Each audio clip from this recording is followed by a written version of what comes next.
Moving on to our top international story this hour, we are following some disturbing news out of the tech world. As this week, the Confederation of British Industry, or CBI, issued a warning about the future of microchips in the workplace. According to The Guardian, a British company has already fitted 150 implants in the UK alone. Biotech's chips, according to its website, quote, store a range of encrypted personal data from bank account details and passwords to medical data or Bitcoin wallet details. The device is implanted between the thumb and forefinger, and depending on which kit you choose, costs between $90 and just over $330. The CBI, which represents 140 trade associations and 190,000 businesses, told The Guardian, quote, while technology is changing the way we work, this makes for distinctly uncomfortable reading. Firms should be concentrating on rather more immediate priorities and focusing on engaging their employees. The organization is concerned that employers could eventually force workers to be chipped, the way you may chip your pets, for example. The Secretary General of the Trade Union Congress in the UK added, quote, microchipping would give bosses even more power and control over their workers.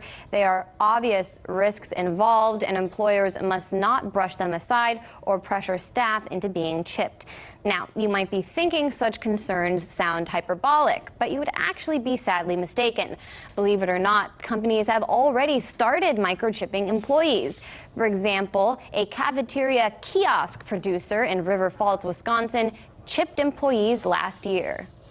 There are governments that run central banks that they were one of the first ones to call us to say we've got to control our employees, and we need to have certain access levels, and we can't have that compromise, and they saw that as a solution. They need that. They need those controls. Joining us now with the future of microchipping in question is former UK Member of Parliament George Galloway. All right, George, how difficult is it really to remember banking information? I mean, do you think average people really want these chips? Well, I'm sure not. I mean, beasts are branded and slaves are enchained. This is, I suppose, the next stage. The wage slave will be microchipped. And the employer, imagine Amazon, just for an example, other brands are available, employing 500,000 people, every one of them one day perhaps microchipped. So the company will not be able just to employ you at rock bottom rates. It will know how long you went to the toilet for electronically. I might even know what you did there. It is grotesque, it is obscene, it is, on the face of it, ridiculous, except, as you've just pointed out, it's already happening. And even here in Britain, it's happening. It's happening in the United States. It's happening in the tech industries already.